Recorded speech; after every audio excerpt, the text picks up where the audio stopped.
你是不是也有过这样的体验？飞机刚落地，下一班转机只剩30分钟，而登机口却远在世界另一端。那一刻手心冒汗，脑子里只剩一个声音：完了，机票钱打水漂了。这种身处陌生机场、孤立无援的慌乱，真的能把人逼到崩溃。如果你也害怕这种转机噩梦，那今天来对地方了。我是郑佳怡，请你先为养怡时光点赞，并把视频看完。今天我要彻底拆解一个航空公司很少主动明说的隐藏条款，它正是你作为乘客最硬气的一张底牌。我会一字一句教你，万一错过转机，该怎么说一句通关密语，让航空公司心甘情愿为你免费安排下一班飞机，甚至承担时数。这或许会是你未来旅行中最实用的一层保险。闲话不多说，我们直接开始。想要弄懂我们今天的救命规则，首先我们得认识一个听起来有点专业但超级重要的概念，叫做最短转机时间，英文叫 Minimum Connection Time，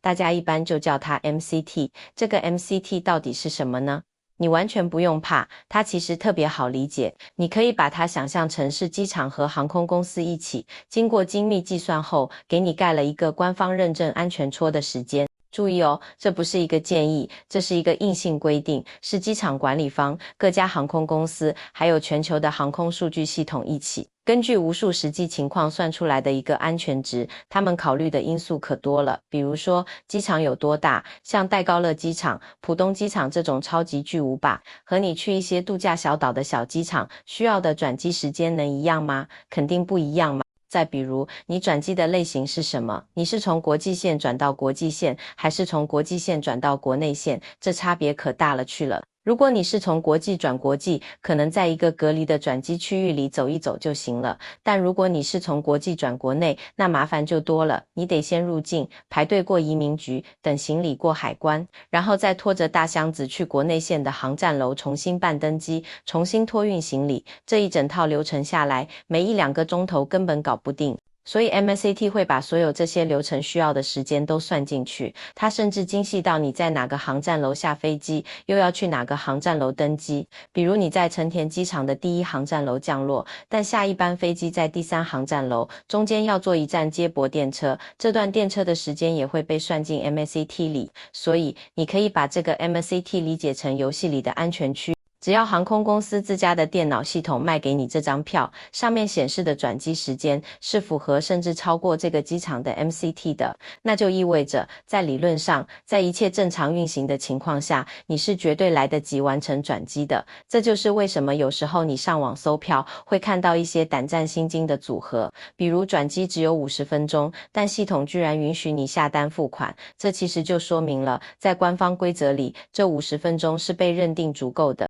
虽然我们走起来可能会一路小跑，心里七上八下，但至少在规则层面，这个行程是成立的。那么这个 MCT 跟我们今天说的错过飞机到底有啥关系呢？关系太大了，这里就要引出我们整部视频最核心、最关键的一个知识点，也是决定了你错过飞机后是上天堂还是下地狱的分水岭，那就是你买的机票到底是不是一本票。一本票这个词你可能听得不多，但它特别好懂。所谓一本票指的就是你从起点到终点，中间不管绕几次，转几次机，所有的飞行航段都是在同一次交易里完成的。你会拿到一个唯一的预定代号，也就是我们常说的 PNR 码，还有一组从头到尾不变的13位数字的机票号码。我举个例子你就明白了，假设你买了一张从台北飞往伦敦的机票，中间在曼谷转机。如果你是在航空公司的官网上，或者像携程、去哪这种大平台，一次性搜索台北到伦敦，然后付款下单的，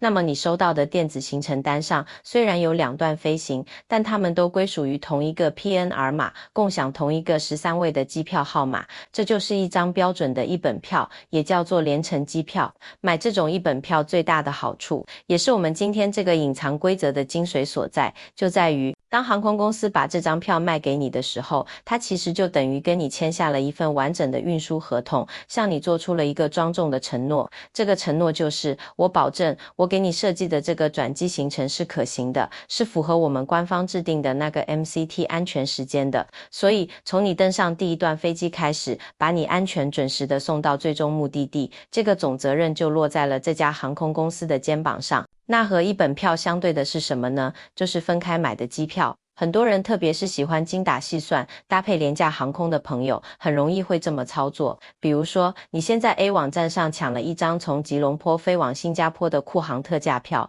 然后转身又在 B 网站上买了一张从新加坡飞往奥克兰的新西兰航空机票。这时候，你进行了2次独立的交易，你会拿到2个完全没关系的 PNR 码和2张独立的电子机票。这2张票在法律和航空规则上看是毫无瓜葛的，这就是我们常说的自理转机或者分段票。现在我们来看看，在同样是前一班飞机延误的情况下，这2种不同的票会带来怎样天差地别的结果。我们先说最理想也是最该争取的情况，你买的是一本票。假设你买了从香港经多哈转机到罗马的联程机票，转机时间原本留了2小时，挺宽裕的。但倒霉的是，从香港起飞的那班飞机，因为机场流量控制或者飞机本身的机械问题，延误了快2个小时才起飞。等你终于降落在多哈哈马德机场时，你那班飞往罗马的飞机早就已经关上舱门飞走了。这时候你该怎么办？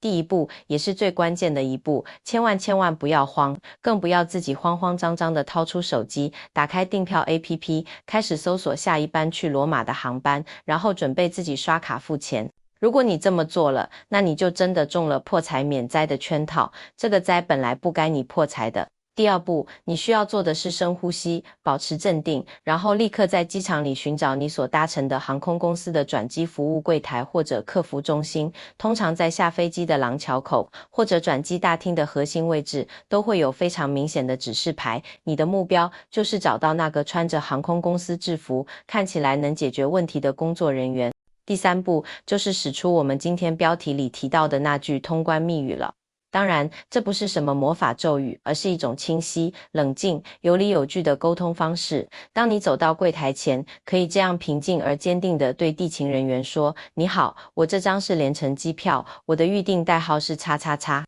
因为前一班从香港飞来的航班延误了，导致我错过了后续飞往罗马的航班。根据航空公司的运输总条件，麻烦你们为我安排搭乘下一班最快的航班，前往我的最终目的地罗马。”为什么这句话这么有力量呢？我们来拆解一下。首先，你开门见山的声明，我这是联程机票，这是在提醒对方，我们之间存在的是一份完整的 A 点到 B 点的运输合同。你的责任是把我从香港送到罗马，而不仅仅是送到多哈。其次，你强调了前一班航班延误，并且可以补充这不是我的责任，这就清晰地把问题根源画出来了，是航空公司可控或不可控的原因导致了行程中断。最后，你直接提出了合法合理的诉求，请安排后续最快航班。这根本不是祈求，而是你在行使合同赋予你的正当权利。当你把这段话有条不紊地说出来，航空公司柜台的地勤人员立刻就会明白，哦，这位旅客是懂规则的，不是可以随便用几句抱歉打发走的新手。他们往系统里一查，确认你的确是联程客票，且前续航班记录确为延误。那么接下来为你解决问题就不再是帮忙，而是他们的义务了。那么在一本票的保障下，航空公司具体会为你做什么呢？这就是联程机票的威力体现了。第一，免费改签，航空公司必须免费帮你改签到他们自家下一班还有空位的飞往你目的地的航班。比如，如果他们半夜还有一班飞罗马的，哪怕票价更贵，他们也必须直接帮你把座位锁好。打印出新登机牌，这中间你1分钱差价或手续费都不用付。如果他们自家当天所有航班都满员了，或者要等到明天，而他们所在联盟的其他航空公司，比如同属寰宇一家的卡航和英航有更早的航班，很多时候他们也会出面协调，把你迁转到盟友的飞机上，同样免费。他们的核心任务就是动用一切资源，用最快、最合理的方式，把你这个人运到票面上的最终目的地。第二，食宿全包，这一点对于需要过夜的延误尤其重要。如果航空公司帮你改签的下一班飞机是第2天早上，意味着你不得不在转机城市，比如多哈滞留1夜，这时候你完全不用自己操心，航空公司有责任为你安排住宿。他们通常会给你一张打印好的酒店住宿券，上面写好了合作酒店的名字和地址，你拿着券去酒店前台就能直接办理入住，房费已经由航空公司结算了。而且他们还会提供从机场到酒店的往返交通，可能是接驳大巴，也可能是给你出租车券，不止住宿，滞留期间的吃饭问题他们也包了，通常会给你几张餐券，让你在机场指定餐厅或者酒店餐厅使用，晚餐、第二天的早餐，甚至午餐都会给你安排好，这一切都是免费的。一场意外的延误，可能反而让你多了一次免费体验转机城市的机会。第三，其他可能的照顾。在一些服务口碑好的航空公司或者延误情况特别严重时，他们可能还会提供一些额外的贴心服务，比如给你一张本地电话卡让你报平安，或者提供更长时间的免费 WiFi 密码，方便你处理紧急事务。我记得我朋友有一次真实的经历，他要从上海飞往温哥华，中间在首尔仁川机场转机，买的是大韩航空的联程票。结果上海出发的航班因为天气原因延误了快4个小时，等他抵达仁川时，飞温哥华的航班早就没影了。他当时也急，但他记得这个规则，就稳了稳心神，直接找到了大韩航空的转机柜台，把情况说明后，柜台那位韩国小姐姐马上在电脑上操作起来，查了一下，当天直飞温哥华的航班已经全满了，最快的是第二天早上的一班。小姐姐立刻跟她说，刘女士，非常抱歉让您遇到这样的不便，我们已经为您确认了明天早上9点飞往温哥华的座位，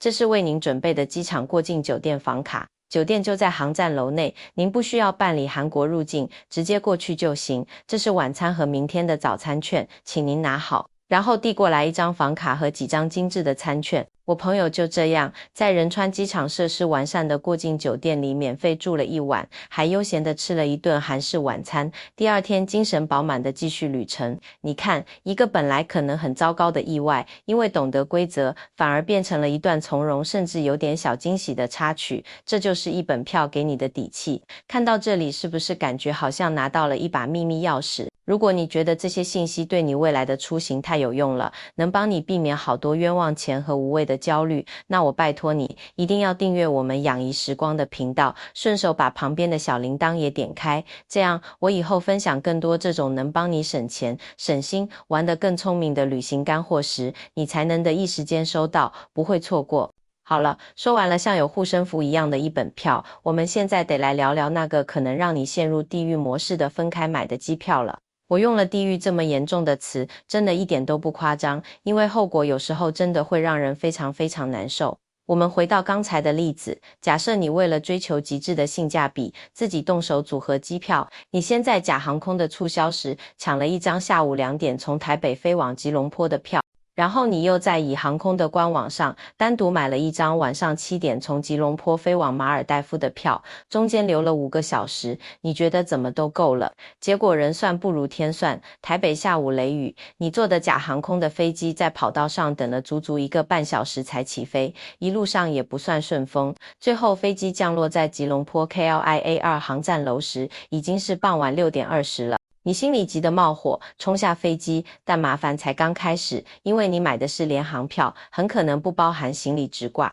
你必须先办理马来西亚的入境手续，然后去行李转盘等你的托运行李，等你好不容易过完关，拿到箱子，再拖着它从 KLIA2 航站楼想办法赶到 KLIA2 行站楼，找到以航空的柜台时，墙上的时钟已经指向7点10分了。柜台的地勤人员看着你，虽然面带职业微笑，但口气毫无转圜余地。女士，非常抱歉，飞往马尔代夫的航班已经在7点整准时关闭了登机闸口。这个时候你该怎么办？你能去跟以航空理论吗？你跟他们哭诉说，都是假航空的飞机延误害了你。你觉得以航空的地勤会怎么回应？他只会非常礼貌，但也非常公式化地告诉你，女士，我们对此深表同情。但是您与假航空之间的运输合同与我们以航空没有任何关系。从我们的系统记录来看，您就是没有在航班规定的时间前来办理登机手续，这被视为 no-show 误机。no-show 在航空业里基本就等于票作废了，你这张从吉隆坡飞马尔代夫的机票钱就彻底打水漂了，1分钱都退不回来。以航空对你没有任何法律责任，他们不会帮你改签到下一班，更不可能为你安排住宿晚餐。你站在柜台前，唯一的选择就是当场打开手机，现买一张今天或明天飞马尔代夫的新机票，而那种临时起意，说走就走的单程国际机票，价格往往高得吓人，可能比你当初2段分开买的票加起来还要贵好几倍。这就是分开购买机票最可怕的风险，因为这是2份独立的合同，第一家的延误或任何问题，在第二家眼里就是你个人的事，所有的经济损失和时间损失都得你一个人默默吞下，而且这还只是最简单的情况。如果你的环球旅行是自己在网上拼凑了3、4段不同航空公司的特价票，那只要其中任何一环出问题，后面所有的行程就可能像多米诺骨牌一样哗啦啦全部倒掉，那个损失光是想想都让人头皮发麻。所以我郑嘉怡在这里真的要非常严肃地提醒所有爱旅行的朋友，除非你预留的转机时间长得离谱，比如超过8小时，甚至计划好在转机城市出机场玩一趟住一晚，否则千万不要为了省那几百块钱轻易去自己组合不同航空公司的单独机票。尤其是当你还有托运行李的时候，这个为了省钱而冒的风险和它可能带来的巨大损失比起来，真的太不划算了。那么我们普通人该怎么判断自己买的到底是不是一本票呢？方法其实非常简单，在你成功付款，收到航空公司或平台发来的确认邮件后，仔细看看你的电子行程单。首先找预订编号或 PNR， 如果从头到尾整个行程只有一个由6位字母或数字组成的代码，那基本就是一本票。其次，找机票号码或 ticket number， 这是一个13位的数字。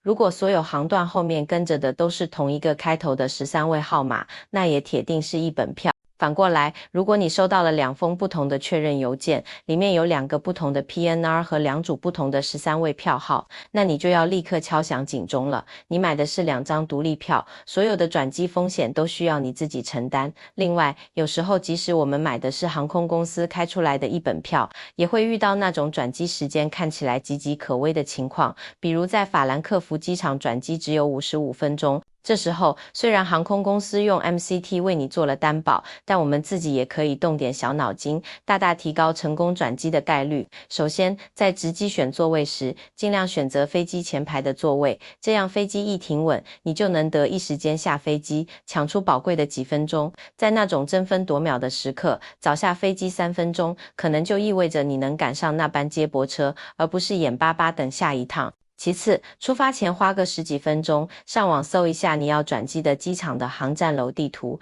看看你前一班航班通常停靠哪个区，后一班航班在哪个航站楼起飞，中间的大致路线怎么走，需不需要坐小火车或者接驳巴士，心里有张大概的地图，到了现场就不会像个无头苍蝇一样乱撞，能节省很多东张西望找路牌的时间。还有一个小技巧，可以在你登上第一段航班后，找个合适的时机，非常客气地跟空乘人员提一句：您好，我待会儿在 XX 机场转机，时间只有不到1小时，有点紧张。有时候，热心的空乘会给你一些内部建议，比如哪个舱门离转机通道最近。在极端情况下，如果航班确实延误了，他们甚至可能会提前联系地面人员，看能否为你提供一些快速转机的协助。最后，还有一个超级重要的补充提醒，那就是千万别忘了旅游保险。很多人可能会想，既然一本票这么有保障，航空公司会管我，那我还买旅游保险干嘛？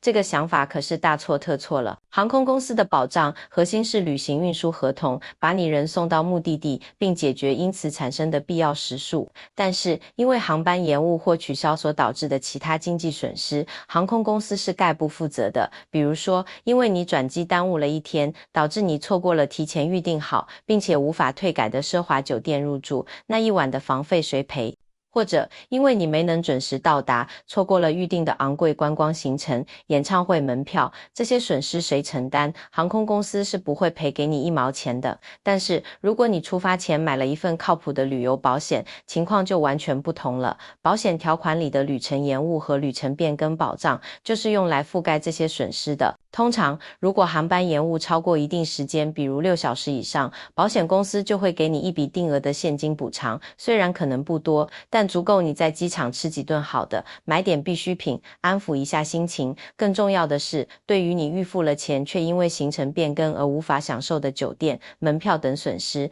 只要符合条款，保险公司是可以按比例甚至全额理赔的。所以你看，航空公司的保障和旅游保险，他们俩是完美的黄金搭档，一个管怎么把你送到，一个管送不到货，送晚了造成的其他钱损失，双管齐下，你的旅行才能真正称得上安心。好了，让我来为你今天学到的所有干货做一个清晰的总结。第一，也是压倒一切的原则，当你预定需要中转的航班时，尽你所能，确保买到的是一本票，联程机票，这是你所有旅行权益的基石和最大的安全网。第二，了解最短转机时间 MCT 这个概念，只要它是航空公司系统能开出来的一本票，就代表这个转机时间在官方规则上是可行的，责任由航空公司承担。第三，如果不幸因为前一班飞机延误，导致你错过了一本票里的转机航班，记住，别慌，千万别自己掏钱买新票，立刻去找你所乘航空公司的转机服务柜台。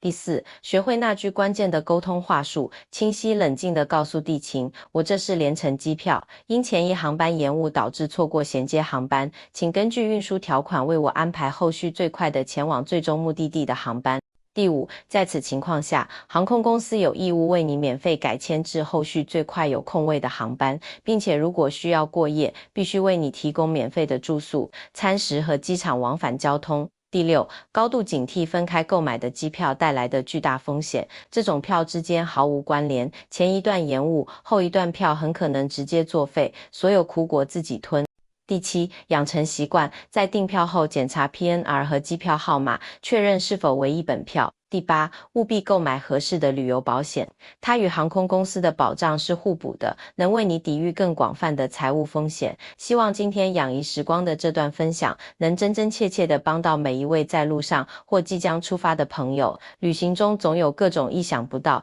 但很多时候，只要我们提前了解一些规则，掌握一些知识，就能把主动权握在自己手里，把一场潜在的灾难化解成一段有惊无险甚至别有风味的小插曲。下一次，当你坐在电脑前规划那趟让你心驰神往的旅程时，记得先花1秒钟确认一下，我买的是不是一本票。这个小小的动作，就是你送给自己旅途最好的定心丸。如果你觉得这部视频对你有用，让你学到了实实在在的东西，请一定给我一个赞，也欢迎你把它分享给你身边所有爱旅行、常飞行的朋友。你这个随手的分享，说不定就在未来某一天，帮他们省下了一大笔钱，避免了一场焦头烂额。最后，我也超级想听听你们的故事，欢迎在下面的留言区跟我分享你曾经惊心动魄的转机经历。不管是像动作片一样最后1秒冲上飞机的刺激，还是不幸错过的教训，都可以说出来。我们大家一起交流，一起变得更聪明、更从容。记得订阅养怡时光，我们下期视频再见。